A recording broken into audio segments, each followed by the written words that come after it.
Hello everyone, আসসালামু আলাইকুম। আশা করি আপনারা ভালো আছেন। আমিও আল্লাহর রহমতে ভালোই আছি।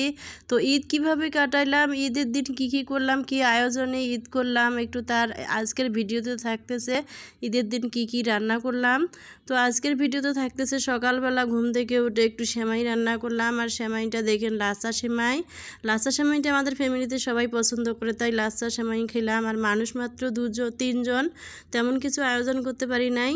আমরা বেশি একটা লোকজন নাই। তো ঈদের দাওয়াত তো পরে যাদেরকে দিয়েছি, ঈদের দাওয়াত তো খেতে আসবে, পরে আসবে তারা। তো ঈদের দিন তো কেউ কারো বাড়িতে যায় না, তো আমাদের নিজেদেরই খাবার, তাই আয়োজন করলাম। এখন মুরগির মাংস রান্না করব, দেশি মুরগির মাংস। মুরগ কিনেছিলাম দুইটা মুরগ। দেশি মুরগের যে এত দাম, দুইটা মুরগেই নিয়েছে 1700 টাকা, 700 টাকা তো বেশি কেজি। তো মুরগ দুটো কিনে নিলে দেখেন কত বাত্র কালো হয়ে গেছে মাংস, অনেক বাতি ঝাল, মুরগ একদম ঝুল এসেছিল গায়ে। তো এখন দেন মুরগের মাংসগুলো রান্না করব আর গরুর মাংস রান্না করব। তো মুরগের মাংসগুলো ভালো করে কেটে ধুয়ে নিলাম। এখন আমি মুরগের মাংসগুলো হাতে মেখে রান্না করব, কারণ দেশি মুরগি তো বেশি কষা বেশি ভাজা যাবে না। তো হাতে মেখে রান্না করলে এই দেশি মুরগির মাংসটা ভিতরে মশলা ঢুকে খেতেও ভালো লাগে।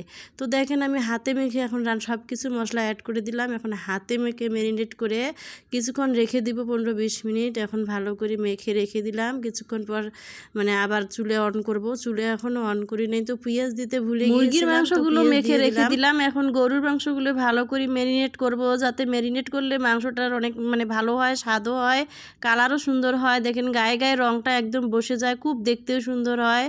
আর এরকম করে রান্না করলে, মনোযোগ দিয়ে রান্না করলে, যেহেতু ঈদের দিন, ওই যে বলে যে আমার মা চাচিরা বলে যে পুরুষ মানুষ আনে সোনা খায় ছাই যদি ভালো করে রান্না করি না দিতে পারি, তো এই প্রবাদটাই সামনে আসে। তাই আমি সবসময় চেষ্টা করি যে আমার পরিবারকে সুন্দর সুন্দর খাবার সব করার জন্য, যাতে তারা খায়, তৃপ্তি পায়।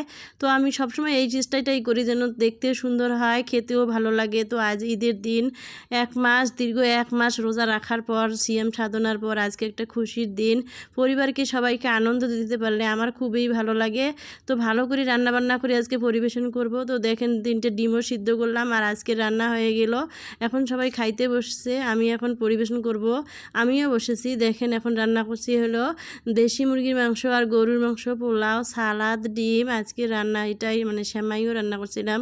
সকালবেলা উঠে সেমাই রান্না করছি। আর আমার ছেলেটা মিষ্টি খেতে চায় না, তো ওর জন্য আমি রান্না করলাম। দেখেন চাও খায়, চা, ডিম ভাজি আর পরোটা, সাথে সেমাই দিয়ে দিলাম, অল্প একটু খাবে। তো ভিডিওটা আজকের এরকমই ছিল। তো ঈদ আমরা এইভাবেই পালন করলাম। যাদের যাদের ভালো লাগবে একটা লাইক, কমেন্ট, শেয়ার করবেন। ইউটিউব হলে একটা সাবস্ক্রাইব করে দেবেন। আল্লাহ হাফেজ।